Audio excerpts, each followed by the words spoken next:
Are you ready for a show that talks sports from the fans' point of view? We've seen Michael Jordan score 37 points a game in his era. How many could he score in today's NBA? There's not a player out there who I'd rather have than LeBron James. Are you ready for a show that isn't afraid to challenge anyone when it comes to sports? If Adam Silver really wanted to fix tanking in the NBA, he would stop rewarding teams by giving them the best chance to win the draft lottery. I mean, how many times will Roger Goodell drop the ball on handling domestic violence in the NFL?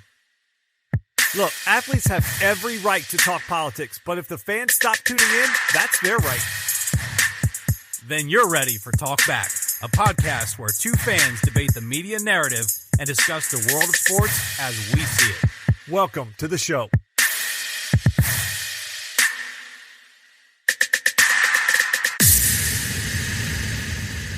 Welcome to another edition of Talk Back. I'm your MC, Eric Nesbit, and with me is your host and director of content, Justin Gay.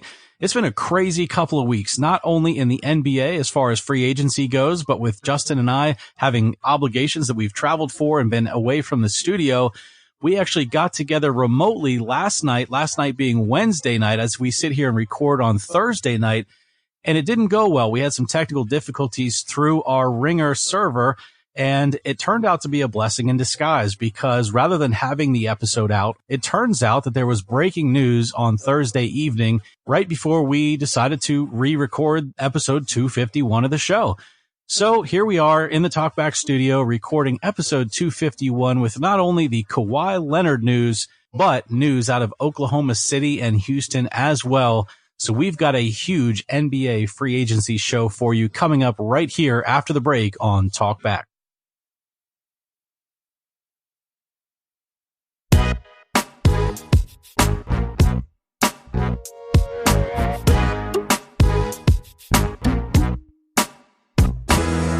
All right, we are back, Eric. It's time to jump into all this NBA free agency. And like you said there in the teaser, we recorded a show last night, had some technical issues, but it all works out because we're recording this now on Thursday night. And that's the night another huge NBA story drops out of the sky, as it's now Russell Westbrook who gets traded to the Houston Rockets. But Eric, let's talk a little bit about what led up to this even becoming an option to happen, because we flash back to Friday night. You and I are texting back and forth talking about where is Kawhi Leonard going to go? He's sort of the last guy that's out there, the big piece that's out there, the big fish everybody wants to hook. The Lakers are sitting around waiting. Toronto is sitting around waiting. And that appeared to be it. Everybody and their brother that has an NBA opinion that's on TV kept talking about Raptors and the Lakers. Chris Broussard, Jalen Rose, Stephen A. Smith, all these guys, Chris Carter, all were just talking about those two teams. Some were saying the Clippers are completely out of it. Wake up Saturday morning. Oh, and not only is Kawhi Leonard a Clipper, he's somehow got Paul George with him that we didn't even think was available because the guy had 3 years left. That's a whole nother topic we're going to get into here on segment one. But Eric, you wake up Saturday morning after our talk on Friday night. Kawhi's a Clipper. Paul George is a Clipper. LeBron only has AD and now a bunch of guys around him that I think you probably hoped he wouldn't have to play with some of them again. So what were your thoughts when you saw this all breaking on Saturday morning?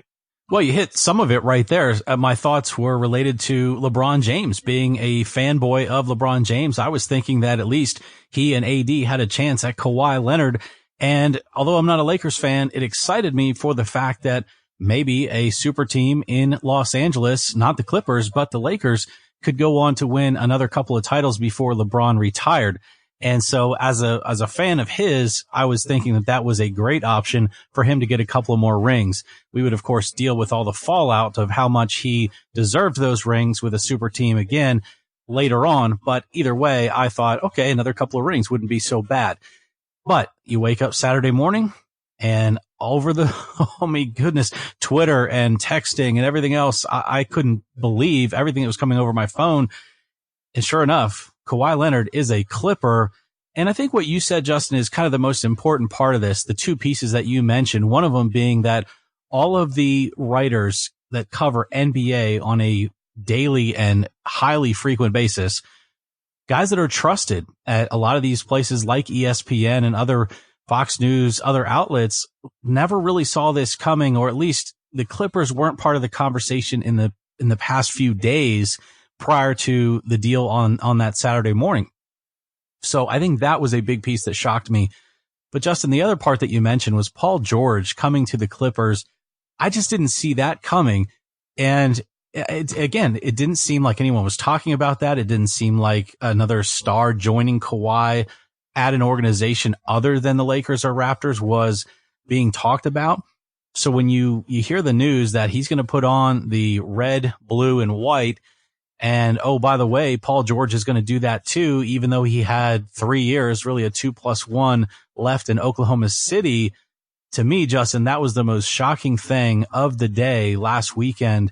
And there's a lot of fallout from that we'll get into here next. But to me, that was absolutely the most shocking part. I got to agree with you. When I woke up and the story started breaking, like, okay, Kawhi is a Clipper, but then the second part was like Paul George is joining him. I'm like, how did Paul George get involved in this? And then you start reading the story that Kawhi initiated all this, that first he calls KD, and then there's some speculation maybe he talked to Jimmy Butler and then went to Paul George, probably because KD and Butler were both free agents. And here was Paul George, who had just signed last year. And last year it was the big party in OKC, and he's saying he's re-signing, and it's Paul George Day last year. And then this year he's gone. 3 years left on his deal, and he works his way out of town. And it all goes back to what we've been talking about now for a while. A few years ago, you had Kawhi Leonard with multiple years left on his deal with the Spurs. Once out of town, plays 9 games, gets traded away. Then you have Anthony Davis with almost 2 full years left on his deal. He demands a trade. Now you've got Paul George with 3 years left on his deal going to management and saying, I want to be traded. And not only do I want to be traded, I want to go specifically to the Clippers. And so, Eric, I don't know what to make of this. It's a huge problem in the NBA. We talk about it in college football all the time. And my question for you is, what means less at this point? Your Nittany Lions signing a coach to a 10-year contract, or an NBA player signing a 4-year contract at this point? Because to me, the years now are meaningless to both of them. Yeah, you're absolutely right. And Adam Silver brought that up at league meetings here this past week because of this. And it is certainly an issue. Obviously, you and I had a big issue with how Clutch handled the AD situation. And I think that's, really on top of AD wanting out, even though he's in a current contract, Clutch adds another layer to that onion. But now you have Paul George, who had more years on his deal than AD did. So I think this problem is becoming a perpetual problem, and it's going to become a chronic problem if the league doesn't put some kind of rules on this. You can't have the stars having that kind of leverage over their employer. Now, again, it's a different situation. I think a lot of us just don't understand having that kind of leverage with our employer.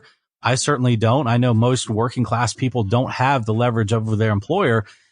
But in the NBA or the NFL, or really where you have superstar athletes, it's more of a partnership between the athlete and the team. And even though they're employed by the team, certainly the team has a lot of skin in the game when it comes to keeping that employee happy. Well, if the employee's not happy and he wants to leave, then it becomes a real problem, including potential cancer in the locker room. And you get to a point where the pendulum swings to the athlete, where he has all of the leverage. And as the team, it almost makes more sense to cut bait, because you're just not going to win that. And I think the problem is it's just not close to the end of the contracts anymore. Now you see teams cutting bait when there's 1, 2, 3 years left on deals. And to me, Justin, that's a scary, scary precedent for any league, NBA or others. When your fan base is like this in a smaller market team, and last year was kind of the feel-good story of the summer that Paul George, he goes there for a year, he plays in OKC, they embrace him, he seems like he has a good relationship with Westbrook, he likes OKC, and he signs a 4-year deal. And I think for Oklahoma City fans, they see that and like, all right, here's our guy. It's really a 3-year deal. He's got the player option on the back end, so we've got him for at least 3 years. And 1 year into the deal, he's demanding a trade. I think it's a huge problem for the league because it's going to keep on. It's getting worse now. These contracts these guys sign, it's going to get to a point now where when a guy signs a deal, December 15th is the first time that the team can actually move him. I think you're going to have guys that are going to start signing max deals that can maybe get more money on their current team and then try to get themselves flipped. I think that's going to be the next iteration of this if it doesn't stop. Because I heard Bobby Marks was on ESPN talking about some of the language in the CBA. And what Kawhi Leonard did is tampering. He's going out, he's talking to a player that is under contract with another team and getting him to demand a trade. It's in there, but the league doesn't want to do anything about it, Eric. Right. We talked about this. We were joking like, okay, free agency starts on July 1st at 6 p.m. And somehow Friday and Saturday, there were deals that the terms and the structure were already set. So either you're going to have a free agency period and you're going to start, or as soon as a team is out, then you can just do whatever you want and you can just announce the deal. The NBA just needs to clarify. Either you're going to have rules or you're just going to let it be a free-for-all. Because right now you're trying to do both. You want to set up that you have rules, but it's a free-for-all, and it's the same with tampering. We see it all the time. Anthony Davis goes to play against the Lakers. Him and LeBron go out and have dinner. 2 weeks later, on a Monday morning, he's demanding a trade through his agent, Rich Paul. These things aren't, Eric, they're not coincidences. These guys are talking to each other. If they want to talk behind the scenes and all that stuff, then you either got to take the language out or you've got to put a penalty in. Fine. If you want to get out of your deal, there's some kind of penalty and it gets accelerated earlier you are into your deal. So if you're 1 year into your deal and you want to get out of town, it's some kind of huge penalty. And then that goes down. The NBA has to do something, Eric, or this is going to get completely out of hand because, again, the NBA has massive popularity right now. They've got all the young demos. They've got all the fans watching that they want. But if they continue to do this, it's going to get to a point where fans they're not going to like all this movement, where guys are only on teams for 1 or 2 years and you can't even watch the team build. So guys are moving around demanding trades and everybody's teams are going to start getting affected by this. And these small market teams are the ones that are in the biggest problems because, it used to be like, okay, well, Zion's going to New Orleans and they'll have him through the first part of his rookie deal. Then they can sign him to the extension. Well, now if he gets pissed off and he starts demanding a trade and they're like, well, now he could be a disruptive force. We could have an unhappy star. It could just wreck the entire team. We might have to move him. They've got to take some of that power back from the players. I'm all for free agency. I'm all for that. But this stuff of jumping out of contracts early, then just keep signing 1+1 deals. Either you got to penalize guys or you're just going to do a bunch of 1 year contracts. Paul George, Eric, he was there 1 year. He was a free agent last year. He could have signed a 1 year deal. I'm sure the Thunder would have taken that. He could have went to the Clippers last year. He could have went to the Lakers. He could have made a move. He decided to stay there. And 1 year later, he's demanding a trade. So that to me is a problem that Adam Silver and the league, they have to get serious about and say, okay, we've got to fix this with a new TV deal. We can't have this. You guys can't just keep moving, bouncing all around. That's not right. Something's got to change with that, Eric, because if Adam Silver is seeing this as a problem and he's coming out saying it's a problem, then it's probably a bigger problem than even we think it is because these owners can't be happy that their superstars are driving the bus on them and a lot of times completely over them and their fan base. No, I totally agree. I think it is a problem that needs to be looked at. Now, the end result of this is more parity in the NBA. And as we get into segment 2 and talk about a lot of the other free agent moves that went around the league this free agent summer, I think what we see as an end result is probably a good thing, but it's one of those situations where the ends don't necessarily justify the means. And I think the means is a big problem with some of these players. Now, 95% of the players moved around legit, ways, that they normally do in free agency. But some of these superstars, I think it is a real problem with the contracts and the off the books tampering that goes on. We know LeBron and AD were having conversations when AD was still a Pelican. And now we can pretty well darn be sure that Kawhi was having conversations with Paul George and probably others when they were members of other franchises. Yeah.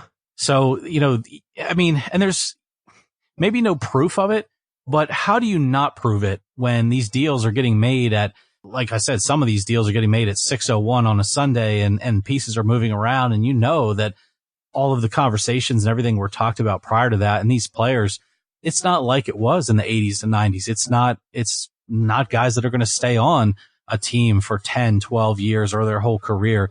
It's guys that are going to have 3 years here and 4 years here and 5 years here and 3 years here, 2 there, and then retire.